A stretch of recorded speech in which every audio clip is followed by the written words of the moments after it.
César, ¿cómo estás? ¿Cómo andás? Hay que saludarse así, Sí. ¿verdad?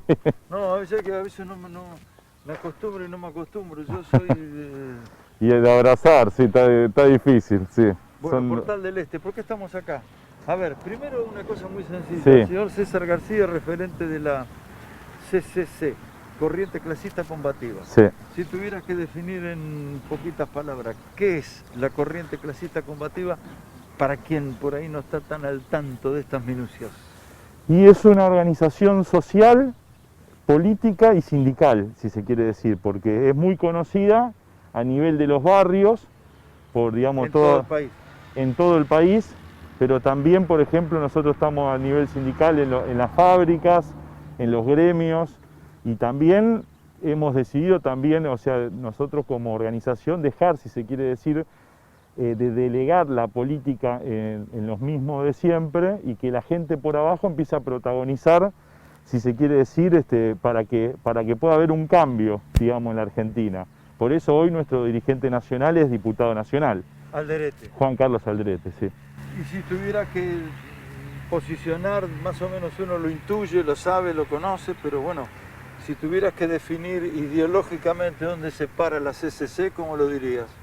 Y tenés un gran sector que son de peronistas, que integran la organización, de maoístas, que integran el PCR, el Partido Comunista Revolucionario, pero principalmente nosotros articulamos con distintos sectores que también integran, digamos, sectores de la Iglesia católica, evangelista. Por eso nos han llamado en un momento los cayetanos, por la relación con el Papa. ¿Por qué los cayetanos? Porque fue una gran movilización el día de San Cayetano, que se hizo con 3 organizaciones muy importantes en la Argentina, que fue la CETEP, Somos Barrio de Pie y la Corriente Clasista y Combativa, que pusieron junto con la Iglesia un domingo, se llenó la Plaza de Mayo en el 2016, mostrando que en la Argentina había hambre con la política de Macri, que la venían queriendo ocultar. Y entonces a partir de ahí nos empezaron a llamar los cayetanos. Bueno, los cayetanos, la Corriente Clasista Combativa, ¿por qué estamos acá en Portal del Este? ¿Por qué me dijiste, vamos a hacer la nota acá? ¿Por qué? ¿Porque vivís acá? ¿Porque acá? En realidad ustedes están en todos los barrios y las acciones sociales ustedes las hacen, por lo que uno ve, por ejemplo, yo sé participar mucho en las redes sociales, en casi todos los barrios. ¿Por qué elegimos Portal del Este? Nosotros acá es uno de los corazones, si se quiere decir, de la CCC, porque no solamente se da, si se quiere decir, una ayuda en relación a lo que tienen que ver las compañeras, el gran trabajo que están haciendo ahora más en pandemia en relación al comedor, al merendero, etcétera, sino que aparte hay otro movimiento que es Ni un pibe menos por la droga, que hacen distintas tareas. Estamos en la canchita que la ves como la ves, antes de la pandemia era un basural, una montaña. Lo que hicieron, esto que te decía Nancy en relación a hacer, digamos, el deporte, hacerlo de la huerta, atención comunitaria. ¿Y esto lo hicieron los propios pibes del barrio? Los propios pibes del barrio y otros chicos de otros lugares que vinieron a ayudar, estudiantes secundarios, universitarios, que vienen a poner, digamos, al servicio de lo que estudian. Y bueno, una cantidad de cosas, talleres de música, talleres digamos, clase de apoyo a los chicos que necesitan. Y es una de los corazones, si se quiere decir, de la CCC, porque estamos en casi toda la periferia de Bahía, ¿no? Bueno, el deporte ejerce mucha influencia y tiene innegable una cuestión social, educativa muy importante. Ustedes hacen hincapié en eso, por eso estamos caminando por la canchita del Portal del Este. Efectivamente, nosotros decimos el deporte, la cultura y la recreación. Claro. Y nosotros ahora se va al armado un centro cultural también, en donde la pelea es por integrar a pibes que nunca, por ejemplo, teatro, una cantidad de cosas que no vieron nunca, a chicos que, por ejemplo, lo que tiene que ver con la recreación, no efectivamente están como excluidos, si se quiere decir, del sistema, y nosotros la idea es poder articular para poder incorporarlos. Sé que es una pelea, lo de los CAC, lo de la misma organización social, nosotros es una pelea a contra, digamos, de lo que se fomenta, si se quiere, a nivel municipal y te diría a nivel de hace muchos años. ¿Por qué? Contame, me interesa ese punto. ¿Por qué? ¿Por qué decís eso? Y porque nosotros, por ejemplo, damos la batalla para sacar a los pibes de la droga, pero la droga es un flagelo que cada vez aumenta más. Y por lo tanto, eso Es una lucha desigual. es digamos. una lucha desigual. Pero por cansa, lo menos que- da, y cansa, y las compañeras, por ejemplo, profesionales, la psicóloga, la psiquiatra, nos dicen, mirá, a veces como que le agarra mucha impotencia porque No ven avances. ven avances y al mismo tiempo, Retrocesos. si nosotros, por eso decimos, bueno, tiene que ser integral, con trabajo, donde, o sea, donde tengan una salida, esos pibes puedan tener una salida. Por eso nosotros ahora impulsamos el tema de cooperativa de vivienda, más ahora que se está discutiendo en relación a lo de las tomas de tierras. Sí. Lo que no se discute es lo de fondo. ¿Qué es lo de fondo? Que no hay políticas públicas para que no solamente los sectores más humildes, sino los sectores medios. Nosotros tenemos muchos compañeros del sectores medios que viven alquilando, ellos, sus padres, sus abuelos, y entonces el problema que está de fondo es lo que no se quiere discutir a veces. Te entiendo. Hoy, frente a este fenómeno de este bichito que nos está vapuleando, digamos, ¿cómo desarrolla su vida cotidiana, su vida social? No puedes ir a la escuela, ¿cómo participa de una actividad escolar alguien de estos sectores vulnerables en los que, imagino yo, no todo el mundo puede tener el celular con gran capacidad de conectividad a la última computadora, ni tampoco debe llegar en buena forma, digamos, a internet? ¿Cómo se hace frente a todo esto? ¿Qué están haciendo? ¿Cómo lo vivís? Nosotros primero que pusimos, como organización tuvimos una posición que creo que fue acertada, porque apenas vino la pandemia dijimos, bueno, tracemos una línea entre los que pelean en contra de esto, unir a todos, entre los que pelean en contra de esto y los que no. Entonces nos dejó en una posición de no ser fiscales o criticones desde afuera de la situación. Entonces empezamos a articular en el comité de crisis con sectores que no pensamos igual, algunos que sí pensamos parecido, pero empezamos a articular. Y todos los talleres que funcionaban, por ejemplo, de herrería, de soldadura, de distintas cosas, pasaron a funcionar, por ejemplo, la realización de jabón líquido, que le dio 78.000 litros de jabón en todo Bahía Blanca, a sectores que cuando vos mirabas la televisión, esto que decía la comunicación, miraba la tele, te decían lavate las manos, y los compañeros no tenían para lavarse las manos. Entonces a partir de ahí dijimos, ¿Cómo consiguieron 78.000 litros? con el jabón blanco para lavarse las manos, lo rayás y haces 7 litros de jabón líquido con un poquitito de bicarbonato. Entonces las compañeras de todos los talleres pasaron, en vez de hacer herrería, soldadura, carpintería, distintas cosas, pasaron todas a funcionar así. Otra cosa Entonces fue, el tipo escuchaba en el mensaje, sí, lavate la mano cada rato, ¿con qué y querés no que me lave? no, era terrible, esa situación fue terrible. Y nosotros dijimos, bueno, Y eso fue una solución. el protagonismo de la gente fue una solución, porque nosotros, como te decía, o poníamos, o se presentó un debate, o hacíamos solidaridad y protagonismo, o hacíamos caridad o asistencialismo. Te Y entonces nosotros dijimos, no, la gente tiene que protagonizar por abajo. Repartimos la bandina, las compañeras salieron un proyecto nacional de desarrollo social nacional importante, que fue lo de pintar las escuelas. Sí, te vi pintaron como 3 o 4. Bueno, es importante porque muchas veces como que atacan a las organizaciones sociales desde que son los vagos, los planeros, piqueteros que no quieren trabajar.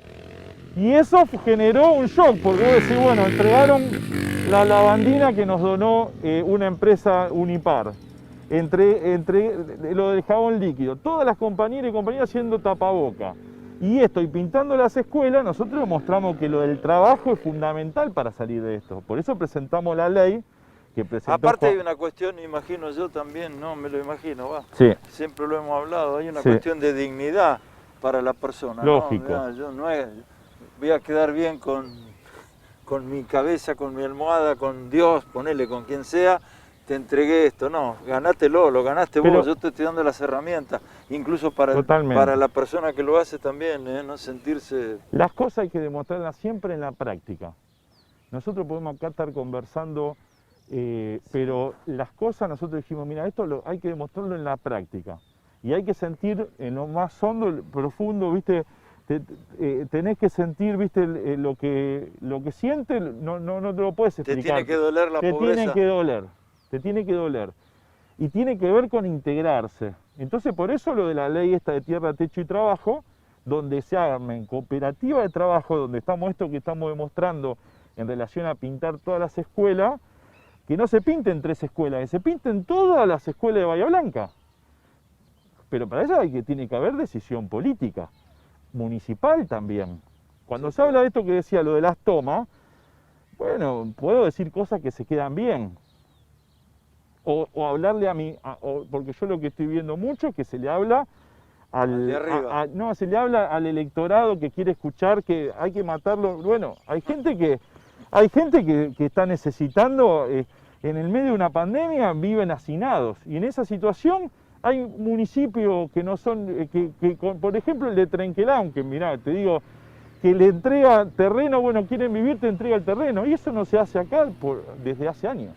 Eso es lo que hay que definir. Entonces, a partir de ahí... Es más fácil discutir desde el lado punitivo. Vos agarraste algo que no te corresponde, te toca sacar a patada y no se discute la Lógico. cuestión de fondo. ¿Por qué el tipo lo fue a agarrar de esa manera? Porque no todo el mundo, supongo yo, quiere vivir de prestado. Pero por supuesto la gente lo primero, después tenés ventajero, como pasa en todos lados. Por supuesto. Pero la gente, la mayoría, lo que demuestra es que quiere en realidad pagar su lugar. Y te hablo, no solamente es un problema lo de los barrios populares, pero otro problema es el de la capa media. Muchos sectores de capa media que no tienen ni ¿Me lo contás en un ratito? Sí. Seguimos caminando. ¿Tiene algún nombre la cancha? No, la cancha del Portal del Este. Es la cancha del Portal del Este. Que esto era un basural y ustedes lo transformaron, con los pibes también. Y tuvo su parate porque en el medio de la pandemia, esto que te decía, empezaron a, digamos, a hacer otras cosas porque no podía juntar a los chicos. Bueno, sigamos caminando por la cancha y hablamos con César, seguimos.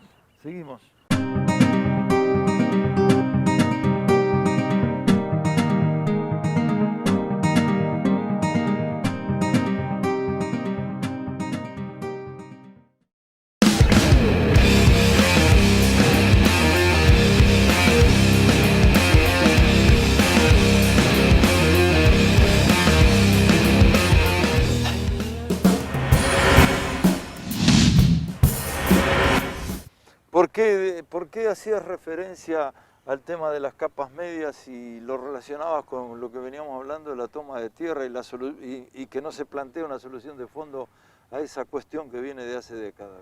Porque lo que no ponen en discusión es que hay una necesidad muy grande que excede a los sectores más humildes.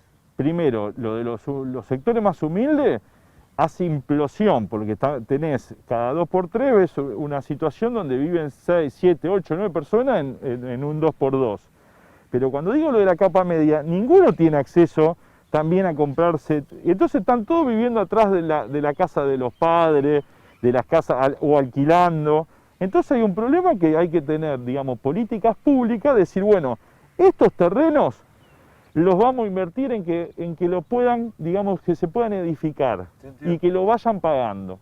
Eso es una propuesta concreta que está en la ley de tierra, techo y trabajo. Y segundo, con las cooperativas de trabajo de las organizaciones sociales y de distintas organizaciones, el armado de esas casas. Eso lo demostramos en los hechos también. En Bahía hay algunos barrios de eso. El otro día hablaba en la radio con Diego Fonseca, justamente de Ser Comunidad. Ellos, a partir de esos proyectos, las mismas personas construyeron su casa. Eso también te da una cuota más de dignidad. Mira, este techo lo hice yo, con una colaboración entre sectores privados, sectores estatales. Pero ¿Viste lo que hablábamos recién? Tiene que haber una decisión. ¿Viste lo que hablábamos recién, el protagonismo versus la caridad? Bueno, eso también tiene que ver con el protagonismo. Cuando decimos cómo organizar, no dar por dar, sino organizar a los compañeros para que se pongan a hacer. En el comité de crisis, vos me decías, ¿de dónde salen los panes? Nosotros en el comité de crisis hemos planteado... ¿Los panes de jabón? De jabón, le hemos planteado, mirá, acá tienen que repartir, tienen que invertir en esto, que como vieron que era muy poca plata también, para decir verdad, decían, bueno, ¿cómo se llama?, bicarbonato y el pan de jabón. Y para garantizarle a todos los bahienses de la periferia que tienen poco coso, que tengan, y encima son las compañías y los compañeros los que hacen el jabón. Entonces, apuntar al protagonismo. Con lo de las escuelas, con eso, con lo de los tapabocas, con lo de la lavandina, con una cantidad de cosas, yo creo que eso es importante, lo de la práctica. Pues si no, eso es la base de que viene uno, te chamulla, hay que hacer esto, qué sé yo, pero y bueno, ¿qué se hizo en relación a la práctica? Está muy complicada la situación. Y viene muy brava. Nosotros cuando empezamos, ya venía muy brava, veníamos de un 40%, si se quiere decir, de pobreza, mal la situación también acá en Bahía, y por el otro lado, con la pandemia fue... Se profundizó. Y acá, por ejemplo, en este barrio de 90 y pico personas que venían a comer en principio de febrero, alrededor, te va a contar Nancy, alrededor de 500 personas. En Costa Blanca, por ejemplo, noroeste, empezó como un merendero de 15, 20 personas, el año pasado ya estaban casi 100, ahora están entregando 450 viandas todos los días. Lo mismo en Villa Rosario, acá en Barrio Ferro en realidad, también alrededor de casi 400 viandas por día. ¿Vos crees, César, que en determinados sectores de la ciudad se comprende esa situación que pasa, digamos, por afuera del anillo ferroviario? Porque si hubiera que ubicar geográficamente el problema, diríamos por afuera del anillo ferroviario, ¿no es cierto? Daría la sensación, una cosa así muy generalista, muy global. ¿Se comprende o se la mira como de costado? Como decir, bueno, a mí qué me importa. Lo que pasa es que hay distintos sectores que también tiene que haber política pública para distintos sectores. Cuando decimos de capa media, por ejemplo, de las pequeñas pymes, si algo hizo, digamos, estrago durante todos estos años que fueron pasando, es que a todos esos sectores medios que votaron otra cosa, que ideológicamente por ahí, el problema es que los hizo bolsa, los tumbó, los hizo bolsa. Y entonces a partir de ahí, yo entiendo de que te van metiendo, hay algunas cosas que veníamos conversando, pero te van metiendo ideas erróneas de confrontación, a veces hasta de misma clase. El pobre contra el pobre. Dice, no, porque a vos te tengo que pagar, te tengo que sacar, no sé, a un trabajador para pagarle un plan, cosas que no son así. Y aparte nosotros esto que decíamos, lo de la cultura del trabajo para nuestra organización es primordial. O sea, el que haya una contraprestación y el buscar el trabajo en concreto es primordial, porque eso es lo que entendemos que va, aparte de romper mitos, va cambiando, digamos, va teniendo un hilo conductor para una cantidad de cosas que son importantes. ¿Romper qué mitos?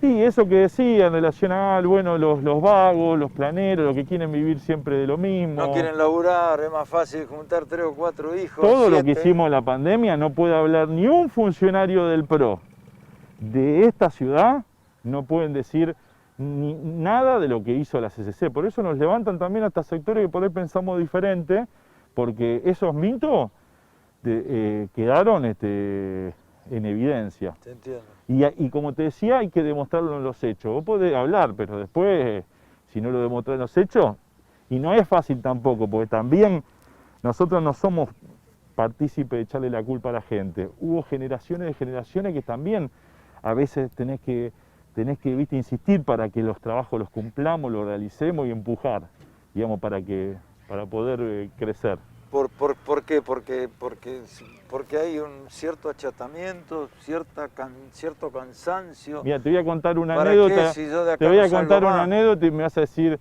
y lo vas a entender todo. Nosotros le ganamos, después de eso que te contaba los cayetanos, le ganamos la ley de emergencia social, no sé si te acordás, sí. hace 2 años y medio. Sí. Nos dieron la ley de emergencia social para que cobren las compañeras 8.500 pesos. ¿Y qué nos dieron? Los insumos para trabajar.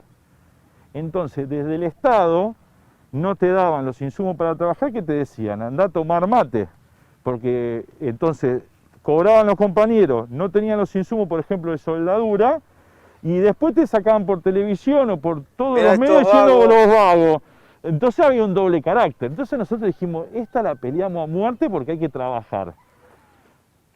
¿Y se dio? Y se dio. Bueno, esto es alguna de las cosas que ves en relación a lo de las huertas, los talleres, lo de refacción de lugares públicos, qué sé yo, sociedades de fomento, centro de jubilados, porque también, por ejemplo, lo que ha puesto en relieve también nosotros otro movimiento que es el MIG, que es el Movimiento Independiente de Jubilados y Pensionados, Sí. que también se ha organizado. Nosotros nos nucleamos a través, digamos, de distintos movimientos, a través del PTP, que es el Partido del Trabajo y del Pueblo, que es, por eso dijimos en un momento... Y cuando vos vas a un barrio y le contás todo esto a la Sí. gente que por ahí, digamos, tiene otra preocupación y piensa en términos de radicalismo, de peronismo, si vos querés, en términos de macrismo y qué sé yo, ¿y cómo te reciben? ¿Te miran de costado? No, primero fue una lucha muy grande. Porque lo primero que te dice una persona que está cocinando, dice, mira, a mí la política no me interesa, yo cocino, yo ayudo a la gente y cocino. Y eso fue una transformación, porque el problema es que nosotros al no querer vivir de eso y tener que, digamos, el comedor lo tenemos, pero nosotros no queremos que haya comedor toda la vida. No, claro. Nosotros queremos que eso... Que cada vez venga menos gente a comer. Menos gente que coman en cada lugar, entonces eso te tenés que involucrar en política. A partir de ahí dimos la pelea, varias peleas, y por eso es importante que se hayan integrado, que no estaban integradas las organizaciones sociales, si se quiere decir, a todos los niveles, digamos, del país. Y que es una pelea también acá en Bahía Blanca que también se puede integrar. ¿Por qué? Porque si no se genera una idea de políticos profesionales. O sea, para la política, votas para lo social, votas para atender en el coso, votas para, no sé, a un dirigente gremial, votas para defender a tus trabajadores, y yo estoy para la política. Y eso es lo que nosotros no estamos de acuerdo. Y eso fue, no fue, ya te voy diciendo que no fue de un día para el otro, eso fue un proceso de un proceso. Me imagino. ¿Sos optimista? Yo sí soy optimista. Soy optimista sobre la base de apostar a las transformaciones que hace el pueblo, la gente, la organización, esto que te decía por abajo. Soy optimista. Después, y aparte porque también veo que hay, así como existen estas cosas de la gente que sale a movilizarse en medio de una pandemia, que viste, existe también intereses que defienden, también hay un grado de solidaridad que recorre por abajo, que es silencioso por ahora. Que no se muestra. Que no se muestra, pero que van surgiendo esos brotes. Y es importante el traducirlo en organización. Yo soy optimista. Y mismo también acá en la ciudad, porque muchas veces se dice en la ciudad, no, esta ciudad es gorila, es una ciudad... conservadora. Hay que recorrer todo. Y también hay que ir al debate confrontando ideas, pero no desde el repetir. Hablábamos de cosas que nosotros tenemos que también escuchar. Porque hay veces que, por ejemplo, nosotros tenemos una organización muy grande entre los campesinos pobres en Villarino. Muy grande. Alrededor de 1000 personas de la Federación Nacional Campesina que donaron 10.000 kilos de verdura a todos los comedores, hace poco, todos los comedores. Bueno, vos me decís, todo ese sector votó todo Macri. Y donó todo al coso a las ollas populares, que somos del Frente de Todo, de otra cosa. Bueno, pero también hay que ver los errores que a veces se cometen, o de meter a todo en la misma bolsa, de ver cómo esto que está en discusión, por ejemplo, lo de los chanchos, que está en discusión de cómo se descentraliza y se apunta a que haya muchas, no que porque el campo es como la ciudad. Sí, claro. Hay errores que a veces cometemos en el campo popular, que decimos, no, el campo. No, es como decir la ciudad. En la ciudad están las grandes multinacionales, están las grandes concentraciones de cosas, pero también está el almacenero. Allá pasa lo mismo. Y no me voy a olvidar nunca, hicimos una asamblea con 500 productores. ¿En Villarino? En Villarino, en Pedro Luro. 500 productores. Dijimos, bueno, ¿quién es dueño de la tierra? La pregunta fue. Y repetimos 3 veces. No, César, ninguno. ¿Cómo ninguno? Ni de 30.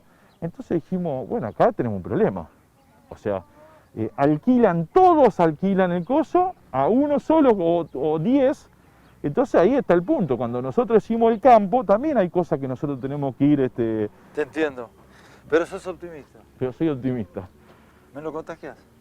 Un gusto. Un gustazo. Gracias.